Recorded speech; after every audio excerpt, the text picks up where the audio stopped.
Waislamu, hotuba yetu ya leo itakuwa na anwani inayosema mwezi wa kupanda mbegu za kheri.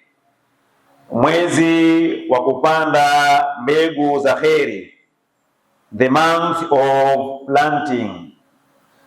Tumesema kupanda mbegu za kheri kwa sababu lugha ya Kiswahili bado ina matatizo kidogo, kwa maana mapungufu. Naposema kupanda, mtu anaweza akaelewa kupanda nini: kupanda mti, kupanda kipando cha mnyama, kupanda juu ya mlima. Sasa tumefafanua kama ni kupanda mbegu za kheri. Kama tungesema mwezi wa kupanda, kidogo ingekuwa na matatizo, tusingeelewa vizuri, lakini ni mwezi wa kupanda mbegu za kheri, the month of planting. Tukitembelea Qur'ani tukufu, Allah subhanahu wa ta'ala anazungumza katika suratu Tauba, sura ya 9 aya namba 36. Ni sura ya 9 kwa mpangilio wa msahafu, lakini katika historia ya Qur'ani ni sura namba 113 katika zile sura 114 zinazokamilisha Qur'an tukufu.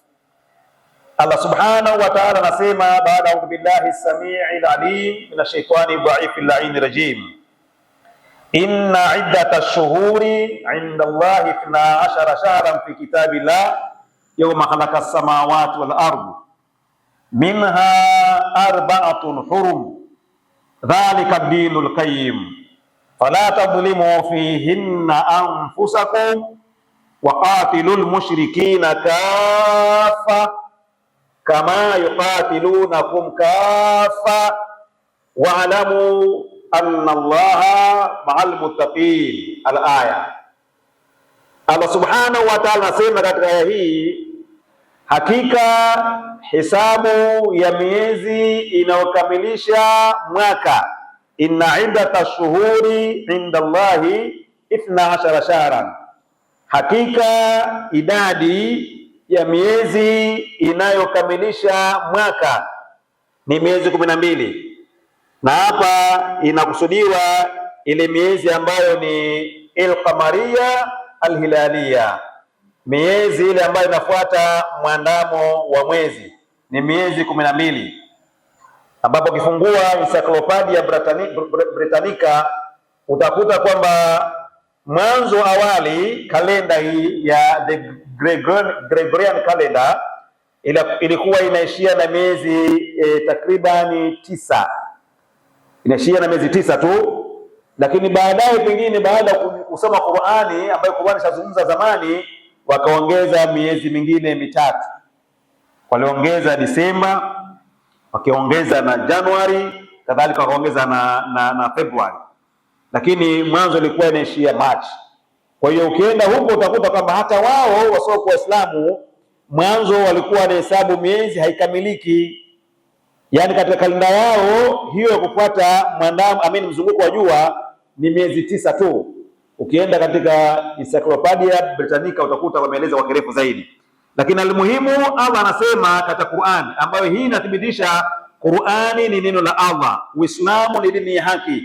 Imezungumza tangu karne ya 6 kwamba idadi ya miezi ambayo inakamilisha mwaka mmoja ni miezi 12. Inna iddatash shuhuri inda Allahi 12 shahra fi kitabillah, katika ilmu ya Mwenyezi Mungu subhanahu wa ta'ala. Na wanazungumza na zuoni hapa fi kitabillah, inakusudiwa kama ni lauh mahfuz au inakusudiwa ni yale yote ambayo yaliyoelezwa na Qur'ani, pia inaingia katika fi kitabillah, ambayo Allah subhanahu wa ta'ala ameelezea na kuwajibisha akawekea hukumu, au ni hii Qur'ani ambayo tunaiona hivi sasa. Kwa Mwenyezi Mungu subhanahu wa ta'ala ameweka kwamba idadi ya miezi ambayo inakamilisha mwaka ni miezi 12 katika ilmu ya Allah subhanahu wa ta'ala, yauma khalaqas samawati wal ardh, tangu alipoumba mbingu na ardhi ilikuwa utaratibu na desturi na sheria ni hiyo, ni miezi 12, ambapo kama tulivyosema hata wasiokuwa Waislamu baadaye walikuja kubadilisha na wao wakaongeza miezi ya kalenda yao kuwa ni 12, japo kwamba inafuata mzunguko wa jua. Akasema Allah subhanahu wa ta'ala, minha arba'atun hurum, katika miezi hiyo 12 iko miezi minne ambayo ni mitukufu zaidi, miezi minne ambayo ni mitukufu zaidi, ambapo katika ulimwengu wa leo nikiwapa hapa tafakuri kwamba mtu kila mmoja wetu akirudi nyumbani leo akawaulize nyumbani kwake familia yake, leo ni tarehe ngapi? Utajibiwa ni tarehe 26 mwezi wa 12 2025. Mwezi wa 12 unaitwaje? Utaambiwa ni Disemba. Mwezi wa Disemba ni wangapi katika kalenda? Utaambiwa na 12. Badilisha upande wa pili, kaulize, kafanya hiyo leo nyumbani kwako kutoka hapa kwamba leo ni tarehe ngapi katika Uislamu, hutopata jibu, au una wachache sana utapata jibu. Ni mwezi wa ngapi? Utapata tabu sana, hutopata jibu. Mwaka wa ngapi wa Hijiria? Utapata tabu, wachache sana watajibu. Lakini je, ukipata jibu la mwezi huu tulionao ni Rajab, ni mwezi wa ngapi katika kalenda ya Kiislamu? Hutopata jibu, ni mwezi wa ngapi? Umma umeghafulika na kalenda yao, hawaijui. Wamekuwa brainwashed, bongo zao tayari zishachanganywa na kufuata kalenda hii ambayo ndiyo wanaoifuata. Ukienda maofisini mwao ni hayo hayo, ukienda katika taasisi zao za Kiislamu kalenda ni hizo hizo, kalenda yao hawaijui, wameghafulika nayo. Na ndio Mtume SAW akasema hata katika mwezi tulionao huu umma umeghafulika nao. Aliyazungumza haya siku nyingi sana, miaka mingi sana, na mpaka leo hali ni hiyo. Allah anasema minha arba'atun hurum, katika miezi hiyo 12 kuna miezi minne ni mitukufu zaidi. Na leo tunafahamishwa kwamba au tunavyojua na kutambua kwamba mwezi mtukufu ni mwezi wa Ramadhani. Haijakataliwa, Ramadhani ni mwezi mtukufu na inapata utukufu kwa sababu ya kushushwa ndani yake Qur'ani tukufu, ambao ni mwongozo kwa wanadamu, hudan linnas, uongozo kwa wacha Mungu, hudan lilmuttaqin. Hakuna anayekataa hivyo, lakini kwa mujibu wa aya mwezi wa Ramadhani hapa haumo. Ramadhani bado ni tukufu, wote sema sio tukufu, ni tukufu, lakini aya inasema kuna miezi minne ni mitukufu zaidi katika miezi 12, ambayo katika hadithi ya Mtume SAW anasema qala Nabii sallallahu alaihi wasallam, thalathatun mutawaliyatun dhulqada au dhulqa'da wa dhulhajja wa fil qira'a dhulhijja wal muharram wa rajab baina jumada wa sha'bana, rawahu al-Bukhari. Mtume SAW anasema katika hiyo miezi minne mitukufu zaidi, mitatu inafuatana nayo ni mwezi wa mfungo pili, mwezi wa mfungo tatu na mwezi wa mfungo nne inafuatana. Hii ni mitukufu zaidi, Dhulqada au Dhulqida, Dhulhajja au Dhulhijja na Muharram inafuatana, na mwezi ambao peke yake ni wa Rajab. Sasa hii ambayo inafuatana hii, kuna mambo mengi ambayo na hususiyat nyingi sana, kuna particularities nyingi sana katika miezi hii. Fungo pili watu wanajiandaa kwa ajili ya ibada ya hija, fungo tatu kuna hija yenyewe, lakini pia Muharram pia kuna mambo ya Ashura na mengineyo, mwaka mpya wa Kiislamu. Lakini Rajab kuna tukio ambalo ni adhimu, ambalo ndani yake ndipo Mtume SAW aliposafirishwa katika ile safari ya Isra na Miraj ya miujiza, lakini iko mbali sana kwenye mwezi 26 huko. Sasa watu wanaghafilika nayo sana kuanzia mwanzo mwezi wa Rajab. Tumekasema tumeghafilika nao huko mbali kidogo, wa Rajab baina Jumada Shaaban, na Rajab ambayo mtu anakusudia kati ya Jumada na Shaaban, kwa sababu katika ujahilia miezi hii pia walikuwa wanaitukuza katika ujahilia, mwezi wa mfungo pili, mwezi wa mfungo tatu, mwezi wa mfungo nne na mwezi wa Rajab wakitukuza sana, na ikawa hawapigani vita, ni haramu kupigana vita katika miezi hiyo.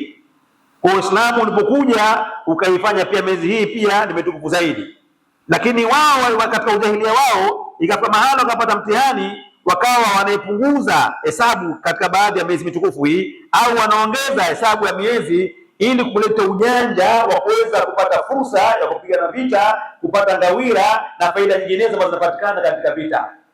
Na ikawa kuna kabila pekee la Mughal ambao hawa walikuwa wanaheshimu sana huu mwezi. Ndio Mtume akasema mwezi huu ambao unakusudiwa ni baina Jumada wa Shaaban.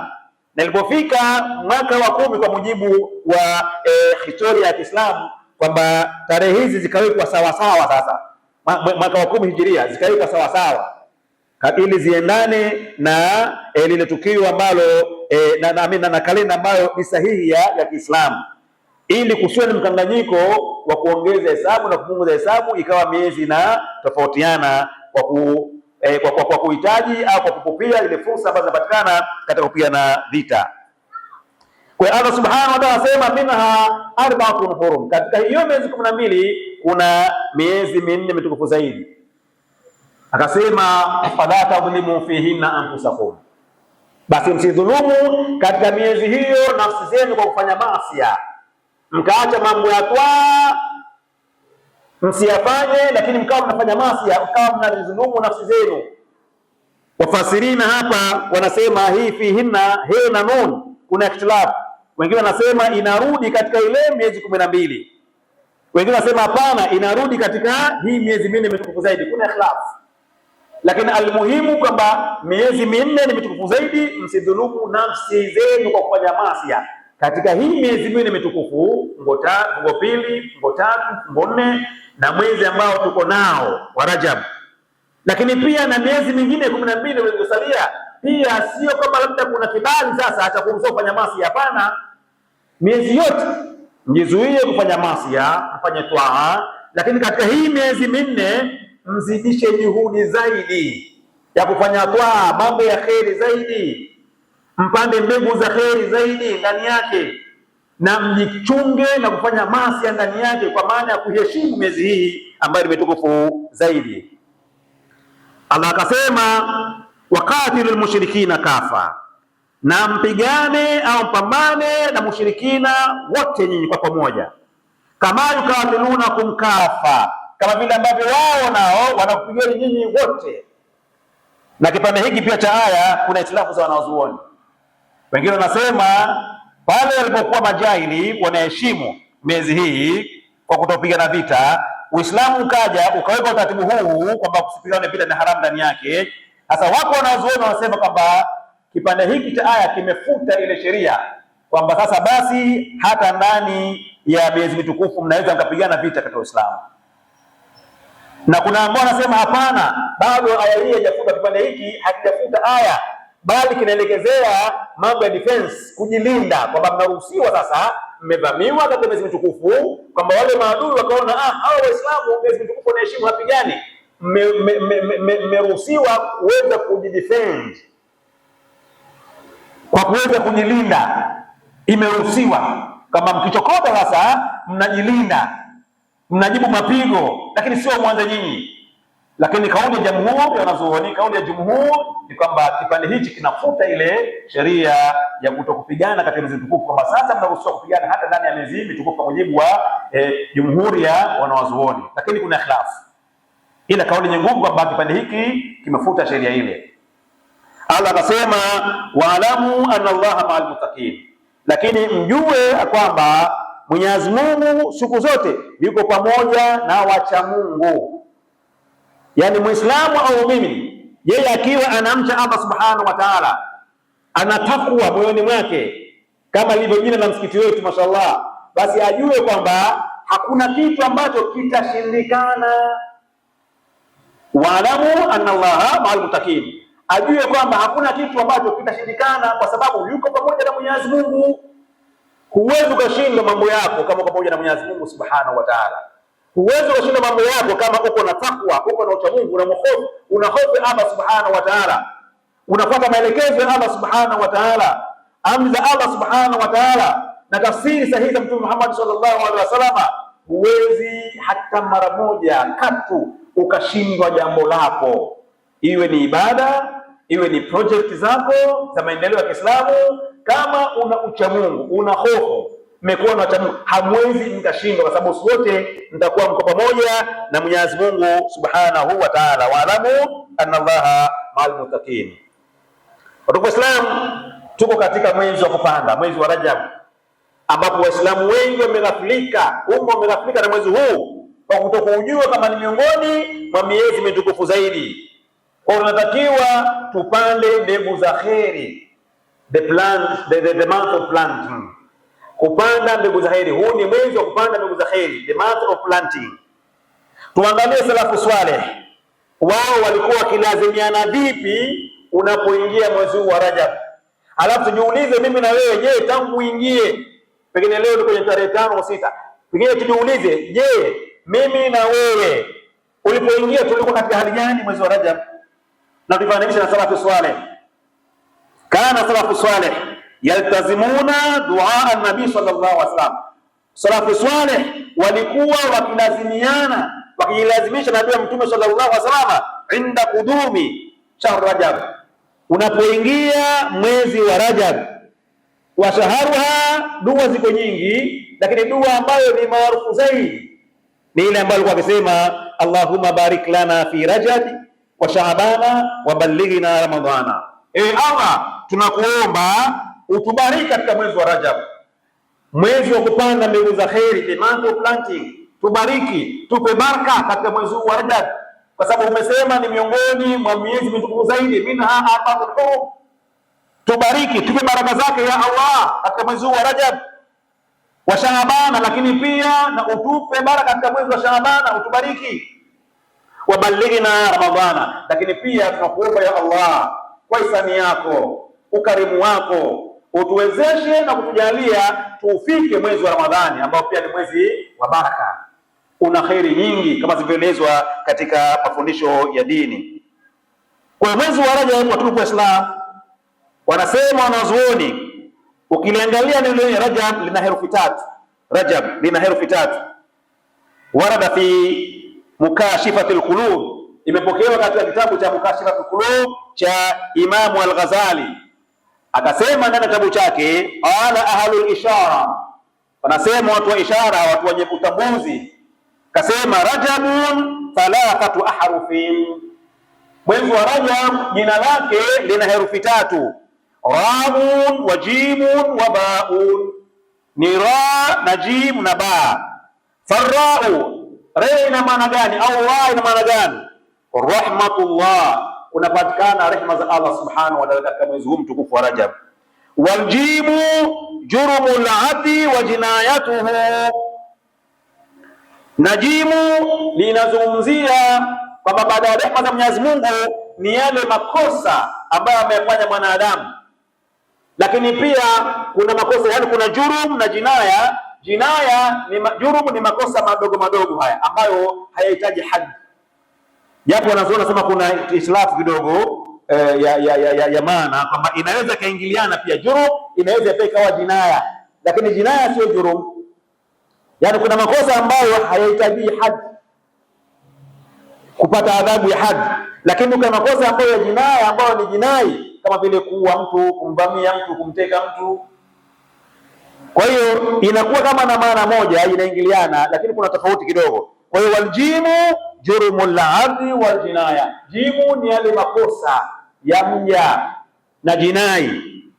Walbau birrullahi ta'ala, na be ni ule ukarimu wa Allah subhanahu wa ta'ala. Kaanna Allah ta'ala, kana kwamba Mwenyezi Mungu mtukufu, yakulu, anasema katika kulitaja jina hilo la Rajab, aj'alu juruma abdi baina rahmati wa birri, najalia katika mwezi wa Rajab. Kwa hiyo vitatu hizo maana yake, najalia yale makosa ya mja wangu baina ya rahma zangu na wema wangu, kwamba mtu huyu atakuwa anasamehewa endapo atatubia katika mwezi huu wa Rajab, akautumia kupanda mbegu za kheri, kwa maana kuleta toba na istighfar kwa wingi, atasamehewa madhambi yake katika mwezi huu mtukufu. Lakini akasema tena Hujjatul Islam Imam Al-Ghazali, akasema tena katika kuelezea jina la Rajab, Al-Imam Muhammad Al-Ghazali rahimahullah ta'ala, katika kitabu chake hicho hicho Mukashifatul Qulub, anasema Rajabun mushtaqun min at-tarjib, kwamba Rajab imetokana na neno tarjib, wa huwa ta'dhim. Ta'dhim maana yake ni kutukuza kitu au kukiheshimu kitu, glorification or honoring. Kwa maneno Rajab natokana na at-tarjib, kwa maana ya at-ta'dhim, kutukuza kitu au kukiheshimu, ndio kikaitwa Rajab. Na ndio maana lugha ya Kiarabu ina utajiri mkubwa sana wa matumizi ya maneno yake. Madrasa, sehemu ya kusomea darasa; masjidun, sehemu ya kuswalia sijida, wa hakadha. Kwa hiyo inatokana neno tarjib, ambayo ni kuadhimisha au kutukuza. Lakini pia kunasema kwamba kuna jina jingine la Rajab linaitwa Rajami, kwa mimi mwisho kule, sio Rajab, lakini pia jina lake jingine linaitwa Rajani. Kama limeitwa hivyo kwa maana katika mwezi huu wa Rajab kuna kurujumiwa mashetani, wanapigwa mawe ndani ya mwezi wa Rajab mpaka yasiwe yanapata nafasi ya kuwaudhi waumini ambao wanapanda mbegu za kheri katika mwezi wa Rajab, mwezi mtukufu, miongoni mwa mwezi mitukufu ya Allah subhanahu wa ta'ala, Rajami. Lakini pia kuna kila kwamba unaitwa mwezi huu Aswam, sumia aswama, kwamba umeitwa mwezi huu ni Aswam, na umeitwa hivyo kwa sababu katika historia hakuna umma wowote ule ulioadhibiwa ndani ya Rajab katika jumati zilizopatilizwa, zilizoangamizwa nyuma huko. Hakuna umma ambao ulipatilizwa ukaangamizwa ndani ya mwezi wa Rajab, haijatokea katika historia, kwa maana ya utukufu ya mwezi wa Rajab ambao tumeghafilika nao, na ndio maana ukaitwa Aswam, kama ni miongoni mwa majina yake. Watu wa Islam, katika mwezi wa Rajab hususiati ziko nyingi sana, ziko nyingi sana, hatuwezi kuzimaliza, lakini tujue kwamba tuko katika mwezi wa kupanda mbegu za kheri, the month of planting. Anasema Sayyiduna Abdurrahmani As-Safuri, qala Sayyiduna Abdurrahmani As-Safuri rahimahullah, anatuelezea kwamba Rajabun shahru ilqa'il badri wa Sha'banu shahru saqi wa Ramadhanu shahru al-haswadi faman lam yazra badra ta'ati fi Rajabin wa lam yasqiha bima'il 'aini fi Sha'bana kaifa yasilu ila haswadi rahmati fi Ramadhana. Anasema kwamba mwezi wa Rajab ni mwezi wa kupanda mbegu ardhini, na Shaabani ni mwezi wa kumwagilia maji, na Ramadhani ni mwezi wa kuvuna. Kwa yule ambaye hajapatapo kutumia fursa ya mwezi wa Rajab akalima akapanda mbegu zile za twaa katika mwezi wa Rajab, na wala asimwagilie maji ya chemchemu ya chimbe katika mwezi wa Shaaban, vipi huyu ataweza kuvuna rehma za Allah subhanahu wa ta'ala katika mwezi wa Ramadhani? Ni kwamba matayarisho ya Ramadhani yanaanza mwanzo sana, kuanzia mwezi wa Rajab. Basi salafu swalih wao walikuwa miezi 6 kabla ya Ramadhani, miezi 6 baada ya Ramadhani wanafanya istighfari. Kabla ya Ramadhani wanaomba kufikisha mwezi wa Ramadhani, baada ya Ramadhani kuisha miezi 6 wanaomba kukubaliwa dua zao. Walikuwa hivyo wengine salafu swalih, kwamba maandalizi kwa kifupi walikuwa wakiyafanya muda mrefu. Kwa hiyo mwezi wa Rajab ni mwezi mtukufu, tunatakiwa tuko Waislamu kupanda mbegu za kheri ili kuweza kupata rahma za Allah katika mwezi wa Ramadhani. Kasema Sheikh, farajabu yutahhiru albadana, mwezi wa Rajab unaotaharisha mwili, wa Shaabanu yutahhiru alqalba, Shaabani inaotaharisha moyo, wa Ramadhanu yutahhiru ruha, na mwezi wa Ramadhani kazi yake ni kutaharisha roho. Sasa kwa sababu tayari mbegu ushapandwa, imetoharishwa mwili katika mwili wako, na mwezi wa Shaabani umemwagilia, basi moyo ushatahirishwa, na mwezi wa Ramadhani unavuna pale roho inatoharishwa. Wallahu tabaraka wa taala yaqul wa biqawlihi yahdil muhtadun fa idha quri'a al-Qur'an fastami'u lahu wa ansitu la'allakum turhamun wa qala 'azza min qa'ilin 'alim fa idha qara'ta al-Qur'ana fasta'idh billahi minash shaitanir rajim a'udhu billahi minash shaitanir rajim. Inna 'iddatallahi 'inda Allahi 12 shahran fi kitabillah yawma khalaqa as-samawati wal ard minha arba'atun hurum dhalika ad-dinul qayyim fala tadhlimu fihinna anfusakum wa qatilul mushrikeena kaffa kama yuqatilunakum kaffa wa'lamu anna Allaha ma'al muttaqin. Barakallahu li wa lakum fil Qur'anil 'azim ونفعني وإياكم ما فيه من الآيات والذكر الحكيم. أقول قولي هذا، أستغفر الله العظيم لي ولكم ولسائر المسلمين والمسلمات والمؤمنين والمؤمنات. فقد قال رسول الله صلى الله عليه وسلم: الذنب لا ينسى والبر لا يبلى والديان لا يموت، اعمل ما شئت كما تدين تدان. وعنه أنه قال: التائب حبيب الرحمن والتائب من ذنب كما لا ذنب له. وقال صلى الله عليه وسلم أيضا في الحديث ما معناه: كل ابن آدم خطواء وخير الخطوائين التوابون. ادعوا الله وأنتم موقنون بالإجابة واستغفروه فهو أهل التقوى وأهل المغفرة.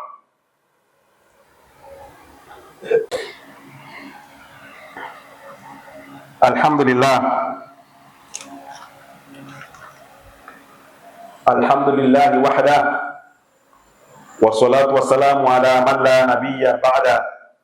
Amma baad, Waislamu, baada ya kumshukuru Mwenyezi Mungu Subhanahu wa Ta'ala, kadhaa kumwombea ziada za rehema Mtume wetu Muhammad sallallahu alaihi wasallam, katika hutuba ya pili nichukue fursa hii kwa mara nyingine kukuhusieni pamoja na kuhusia nafsi yangu kumcha Mwenyezi Mungu Subhanahu wa Ta'ala, kwani kwenye kumcha Mwenyezi Mungu Subhanahu wa Ta'ala kuna kupata pepo ya Allah Subhanahu wa Ta'ala, lakini kwenye kumuasi Allah Subhanahu wa Ta'ala unakupata adhabu ya Jahannam. Tumuombe Mwenyezi Mungu Subhanahu wa Ta'ala atukingi na adhabu ya Jahannam na tuingize katika pepo yake, Allahumma amin. Tuko Islam, tuko katika mwezi mtukufu wa Rajab ambapo wengi tumeghafilika nao kama alivyoeleza Mtume sallallahu alaihi wasallam. Tumesema hususiyati ziko nyingi sana katika mwezi wa Rajab. Kwa hiyo ni mwezi wa kupanda, ni mwezi wa kupanda, the month of planting. Kwa hiyo itakuwa ni jambo la kushangaza sana kwa yule ambaye amefikiwa na mwezi huu mtukufu, miongoni mwa miezi minne mitukufu zaidi, akawa hajishughulishi na twaa. Huu ni mwezi wa kuwahurumia sana mayatima, ni mwezi wa kuwahurumia sana wajane, ni mwezi wa kuwahurumia sana maskini, ni mwezi wa kutoa sadaka sana kwa wingi, kama tunavyoelezwa kila siku. Hatuchoki tutahimiza kwamba kama Waislamu tuna project zetu, tuna miradi, iwe ni kwenye kituo chako, msikiti kama huu, lakini iwe sehemu nyingine. Usiwe mzito, upia kujenga akhira yako, upia kuacha athari. Mashallah, wataalamu wapo, project zipo zinaandikwa, right hapo zipo zinaandikwa. Kinachotakiwa ni kushikana mkono na kuwa na umoja na kuwa wacha Mungu. Waalamu anna Allah al-muttaqin. Mkiwa wacha Mungu, unatoa kwa moyo mkunjufu, unatoa wewe mwenyewe sadaka yako, unawatolea wazee wako watangulia mbele ya haki, wanao watangulia mbele za haki, mkeo katangulia mbele ya haki, mumeo katangulia mbele ya haki, mwanao katangulia mbele ya haki, au marehemu yoyote ndugu yako ukawa naye unamtolea sadaka kwa ajili ya athari ile sadaka tunjaria katika project ya msikiti au project yote ya Kiislamu, itakuwa umefanya jambo kubwa sana. Na ndani ya mwezi wa Rajab unalipwa maradufu mwezi wa Rajab, kwa sababu ni miongoni mwa miezi mitukufu zaidi katika ile miezi 12. Kuna miezi minne, Rajab ni mmoja wapo. Kwa hiyo mashekhe wanatuambia fadhulmu fiha a'zam, kufanya dhulma ndani ya mwezi wa Rajab au ndani ya miezi mitukufu basi kunakuwa ni kubaya zaidi, lakini wal ajru fihi a'zam, lakini pia na ujira na thawabu inakuwa ni kubwa zaidi. Sadaka ambayo itatoka katika mwezi wa Rajab, Ijumaa hii ya Rajab, ambayo hii ndio Ijumaa ya kwanza ya mwezi wa Rajab na Ijumaa ya mwisho katika mwaka huu wa Gregorian calendar, mwaka ambao sio kwetu, mwezi wa 12. Hii ndio Ijumaa ya mwisho. Ijumaa ijayo itakuwa ni 2026 kwa wale ambao watakuja kuwa hai. Sitakuwa 2025 tena. Ijumaa ijayo itakuwa ni mwaka mwingine katika huu mwaka ambao ni wa kalenda ya siku ya Kiislamu. Kalenda mnafuata jua. Itakuwa ni 2026. Lakini hii ni Ijumaa ya kwanza ya mwezi wa Rajab. Kwa ni fursa ya kuitumia. Hatujui baada ya swala hii kama tutafika alasiri. Ndio imani ya Kiislamu. Hatujui kama tutafika kesho. Hatujui kama tutafika Ijumaa ijayo. Ndio bado tunaomba tuseme insha Allah kama akitaka Mwenyezi Mungu. Kwa hiyo fursa hii uitumie katika kushiriki kuongeza nguvu za uwezeshaji katika miradi ya Kiislamu, mojawapo ikiwa ni msikiti wetu. Waislamu, nimalizie hotuba yangu leo kwa kisa ambacho ni cha mja aliyemwabudu Allah subhanahu wa ta'ala ndani ya jabali miaka 600, halafu tupapananishe na utukufu wa Rajab. Kisa cha mja aliyemwabudu Allah subhanahu wa ta'ala ndani ya jabali kwa muda wa miaka 6. Anasema katika Jabalun Nur, limeitwa Jabalun Nur kwa sababu sio ile Jabalun Nur ambalo huteremsha wahyi. Tusiende huko. Marra Sayyiduna Isa alayhi salam ala jabali, Nabii Allah Isa siku moja alipita katika jabali, yatala nura, ile jabali kaliona linang'ara nuru kubwa sana. Akashangaa, akaona hapana, hapa kuna maajabu, haiwezekani, mbona majabali mengine hana nuru, hili lina nuru? Akajiuliza na kutafakari kuna nini ndani yake. Faqal, akasema Nabii Allah Isa, ya Rabbi intiq li hadha aljabala, naomba uniwezeshe jabali hili lizungumze na mimi, niwezeshe kuzungumza na jabali hili. Faqala aljabal, jabali likasema baada ya kusema neno hayo kwamba Nabii Allah Isa ameomba dua, ya Rabbi intiq li hadha aljabala, ewe Allah, hebu nizungumzishe hili jabali liongee na mimi. Na haya wala sio jambo la ajabu. Hata Mtume katika hadithi sahihi anasema kule Maka, akiwa Maka kuna jiwe ambalo linamtolea salamu Mtume sallallahu alaihi wasallam. Jiwe asema kuna jiwe nalifahamu Maka, nikipita kabla hajakuwa Mtume alikimtolea salamu Mtume sallallahu alaihi wasallam. Kwa hiyo sishangai kuona kwamba jiwe linatamka nalo, natamka jabali, natamka. Ina maamruhu idha arada shay'an yaqulu lahu kun fayakun. Amri Mwenyezi Mungu ni kun fayakun, baina al-kaf wa nun. Inna Allaha ala kulli shay'in qadir. Sio wasiwasi kama jabali linaongea. Kwa jabali likawa linaongea na Nabii Allah Isa alayhi salam. Faqala al-jabalu, jabali likasema, ya ruha Allah, ewe roho wa Allah, man ladhi turidu, unataka nini? Jabali natoa nuru. Qala Nabii Allah Isa akasema, akhbirni bi khabarika, nipe habari yako, kwa nini unatoa nuru wewe?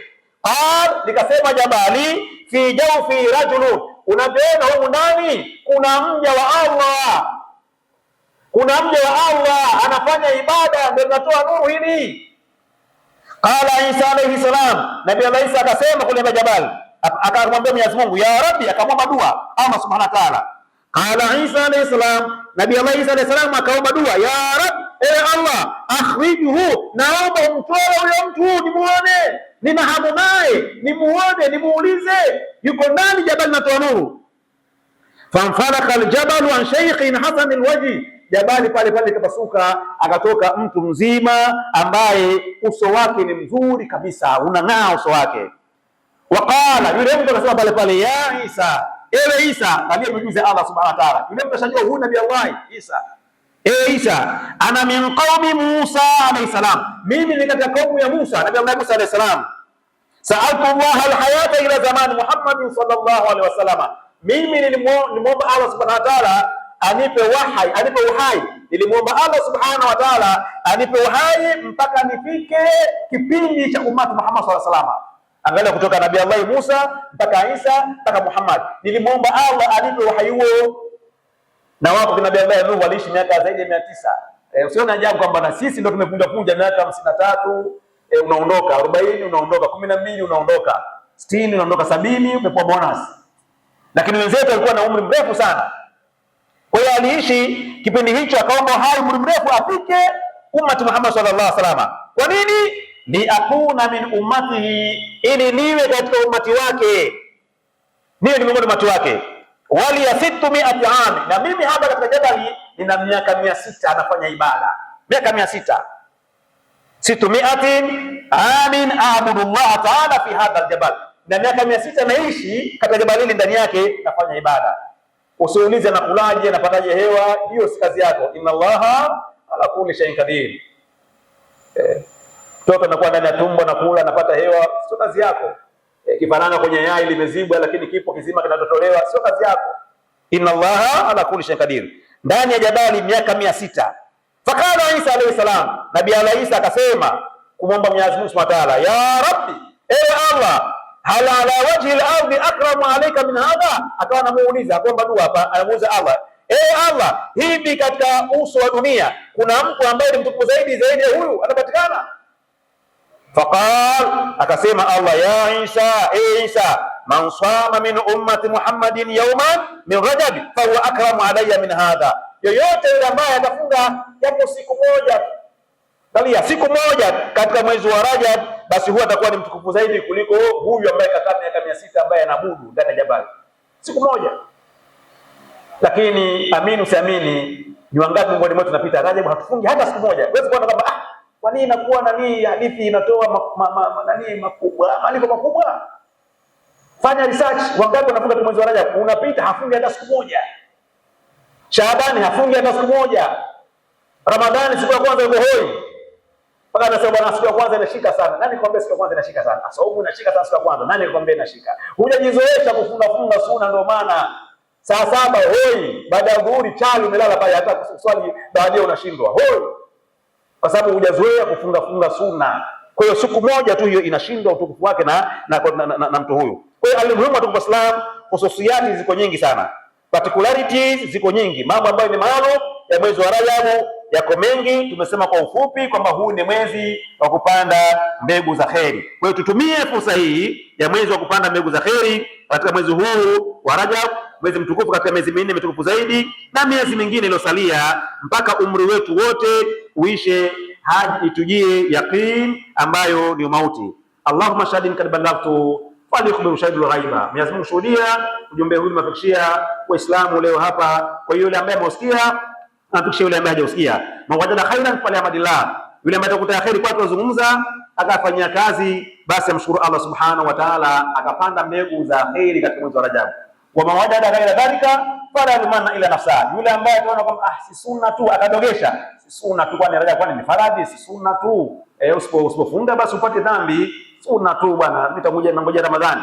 Basi ukikosa yale ambayo yanapatikanwa ndani mwezi wa Rajab, miongoni mwa kheri katika kutoa sadaka, katika kufunga, wajali wasio uwezo, kusoma Qur'ani, kuleta adhkari, kumswalia Mtume, ukakosa kheri zake, kwa sababu malipo ni makubwa zaidi, na ukaacha malipo mambo mema, ukafanya maasi ndani yake, ukadhuru nafsi yako, ambapo pia malipo ya kufanya makosa hayo ni makubwa zaidi, basi usilaumu, bali laumu nafsi yako. Ujumbe ulikufikia. Qala Allah Ta'ala, inna Allaha wa malaikatahu yusalluna ala nabi ya ayyuhalladhina amanu sallu alayhi wa sallimu taslima. Allahumma salli ala Muhammad wa ala ali sayyidina Muhammad al-habibil mahbubi shafil ilal mufarrijil kurubi wa ala alihi wa sallim. Allahumma rida an khulafaihi rashidin minhum khalifatur rahman sayyidina Abu Bakr as-Siddiq wa amirul mu'minin sayyidina Umar ibn al-Khattab wa amirul mu'minin sayyidina Uthman ibn Affan wa amirul mu'minin sayyidina Ali ibn Abi Talib wa ala waladayhi sayyidina Nabi Muhammadin al-Hasan wa ala Abdullah Husayn wa ala ummihi az-Zahra al-Batul Fatimah bint Rasul wa an jami' sahabati wa tabi'in wa tabi'i tabi'in lahum bi ihsanin ila yawmiddin warda 'anna ma hum bi rahmatika ya arhamar rahimin. Faqad qala Rasulullah sallallahu alaihi wasallam, inna fi yawmil jum'ati la sa'a la yuwaffiquha abdul muslimun yas'alu Allah azza jalla fiha khairun illa ata'u iyyah wa li hadha ad'u Allah asa wa narju yakuna hadhihi sa'a. Allahumma inna salama al muslimin wa adila shirka al kafirin wa nakisa adadin. Allahumma ja'al mitamana hadha mitamarhuma wa tafarrukana min ba'di tafarruka mu'ayyada masuma wa la tajal fina wa la fi jami'ati Muhammadin sallallahu alaihi wasallam shaqiyya wal mahruma. Allahumma arina al haqqa haqqan fanattabi'a wa arina al batila batilan fanajtaniba. Allahumma ighfir minna wa minat wal muslimina muslimat al ahya'i minhum wal amwat. Rabbana ighfir lana wal walidina warhamhum kama rabbana saghara. Rabbana atina fid dunya hasanah wa fil akhirati hasanah wa qina adhaban nar. Allahumma barik lana fi Rajab wa Sha'ban wa ballighna Ramadan ya Shafiq ya Rafiq ya Shafiq ya Rafiq ya Shafiq ya Rafiq. Farij 'anna kulla dhiq wa la tuhammilna ma la nutiq innaka antal malikul haqiq. Allahumma la taj'al ila 'ishna kadda wa la li du'aina radda wa la li du'aina radda wa la li du'aina radda wa la taj'alna li ghayrika 'abuda wa la taj'al fi qulubina li siwaka wudda fa inna la naqulu laka bidda wa la sharika wa la nidda wa la hawla wa la quwwata illa billahil 'aliyyil 'azim. Wa'fu 'anna wa fil lana warhamna anta maulana fansurna qawmal kafirin, anta maulana fansurna qawmal zalimin, anta maulana fansurna qawmal hasidin ya rabbal alamin. Ya Rabbi, tunakuomba kwa utukufu wako na utukufu wa mwezi mtukufu wa Rajab, umjalie kiongozi wetu, rais wetu, mama yetu Samia Suluhu Hassan daktari, Allah mlinde na muhifadhi, umpe afya njema, aweze kuwahudumia raia wake kama vile ambavyo unavyopenda wewe na kuridhia, lakini pia wape nguvu wasaidizi wake na waweze kumsaidia kama vile ambavyo anapenda yeye kuweza kuifikisha nchi yetu katika kilele cha maendeleo. Ya Allah, tunakuomba ujalie nchi yetu iwe ya amani, izidishe amani yake, ulinde amani yake iweze kuendelea, ili tuishi kwa amani na usalama, tuweze kukuabudu na kupata radhi zako ya Allah. Hakika wewe juu ya kila kitu ni mwenye kuweza. Sallallahu ala khairil nabiyina Muhammadin wa alihi wa sahbihi ajma'in, walhamdulillahi rabbil alamin. Wa aqimi salat, inna salata kanat ala almu'minina kitaban mawquta.